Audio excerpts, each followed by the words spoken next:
Nós temos uma rede de rádio na web, RWRC, Rede Web de Rádio Cearense, e nós estamos representando aqui a equipe esportiva Bola de Ouro, a web rádio Patacas, lá do município de Aquiraz. E aproveitando a oportunidade que você falou que tem orgulho de representar o povo cearense, aliás, nós tivemos grandes políticos e com certeza teremos muito mais ainda. Como é que você está vendo agora esse momento, chegando no final de ano, no que se refere a esse mensalão? Eu já tenho me manifestado sobre essa questão, né?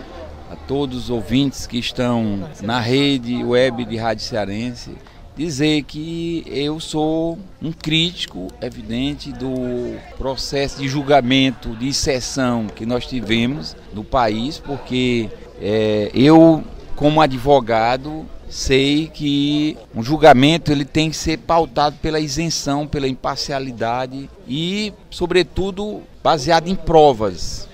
E o que a gente viu foi que, infelizmente, o julgamento que o Supremo fez, ele foi um julgamento de exceção sem provas. Por quê? Porque, primeiro, o Supremo, em vez de julgar um processo anterior que tinha do chamado mensalão mineiro, eles passaram por cima e julgaram esse mensalão chamado do PT, né, num processo de eleição passada, midiaticamente, entendeu? Porque eu não conheço nenhuma parte do mundo em que o julgamento seja transmitido da forma como é feito aqui no Brasil. Não que eu seja contra a transparência, mas não pode haver num julgamento a pressão para que a pessoa que julgue, ele julgue pela sua convicção e não pela pressão e não pela cobrança externa.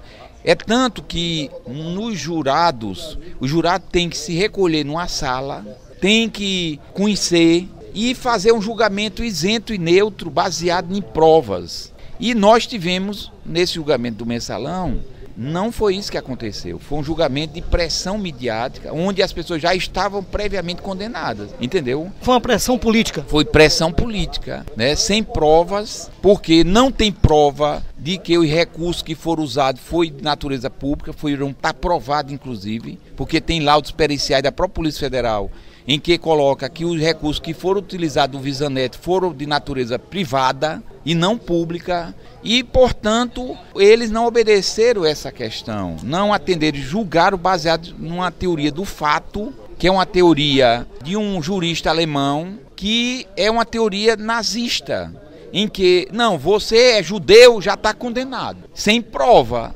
Entendeu? Então, o que houve foi muito isso, de um julgamento sem prova, baseado numa pressão midiática de interesses escusos para prejudicar alguns companheiros nossos, entre eles Ediceu, Genuíno. E aqui eu aproveito a oportunidade para dizer, eu boto a minha mão no fogo pela honestidade do Genuíno. Se existe um homem íntegro, honesto, sério e honrado, se chama José Genuíno Neto. E eu não entendo como é que esse homem foi condenado como sendo desonesto por roubo. Eu tenho certeza absoluta da integridade que o Genuíno tem. Então é muito estranho um homem íntegro ser julgado por corrupção.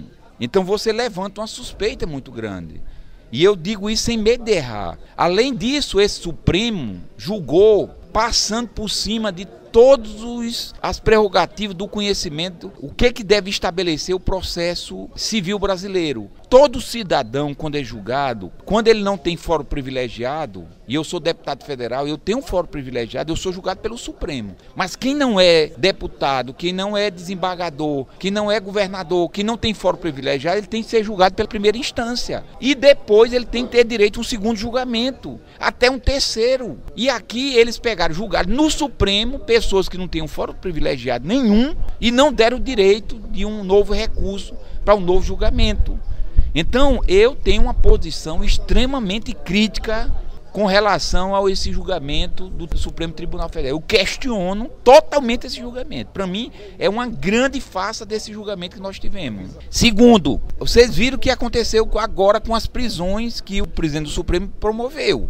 Prisões midiáticas no dia 15 de novembro para se promover, para dizer que é o Supremo passando por cima do que estabelece o direito processual, que um condenado em regime semiaberto, ele não pode ter uma prisão fechada. E eles botaram lá, tanto o Genuíno como o Zé Disseu, o Delúbio e os outros, num regime fechado. Eles passaram 48 horas numa cadeia, fechada com qualquer outro preso, como se fossem criminosos comuns. E depois é que o juiz da execução penal foi que reviu essa posição e botou eles para o regime semiaberto. Isso é um direito que você tem.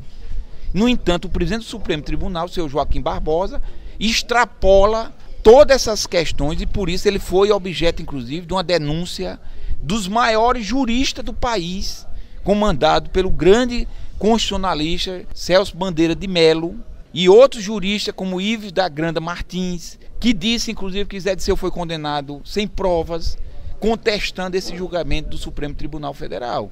Então eu penso que é um julgamento de exceção, foi um julgamento completamente sem prova e, na minha leitura, só com o intuito de condenar quem era do PT, entendeu? Para tentar, com isso, macular a história e derrubar o presidente Lula, porque ele foi feito na época do Lula para tentar derrubar o presidente Lula.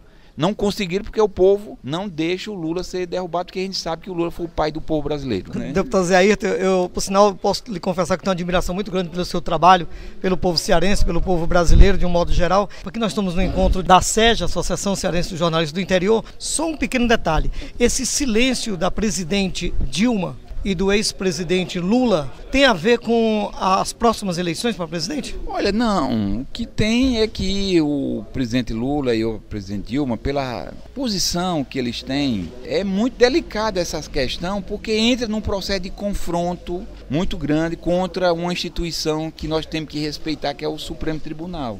Agora, uma coisa é eu respeitar o Supremo, outra coisa é respeitar as decisões desse Supremo que são de forma, digamos, causuística.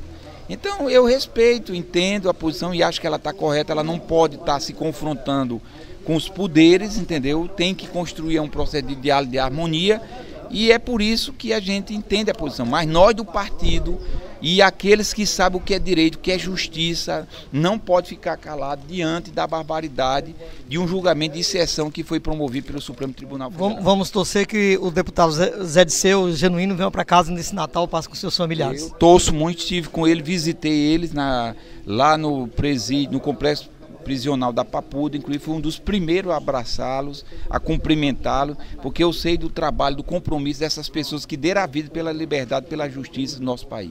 Um desejo de um Feliz Natal e um ano de 2014 para os nossos ouvintes da Rede Web de Rádio Cearense. Eu aproveito essa oportunidade para todos que estão nos assistindo da Rádio Web Patacas, o som do litoral, a Rádio Web Cearense, a nossa Web Bola de Ouro aí. Então eu só tenho que agradecer e aproveitar essa oportunidade para a todos os ouvintes que estão nos assistindo nesse momento, em Paracuru e em outros municípios, desejar aí um Feliz Natal a todas as famílias, que Deus possa continuar abençoando cada um de vocês com muita paz, com muita saúde, com muita união e, acima de tudo, com muita felicidade.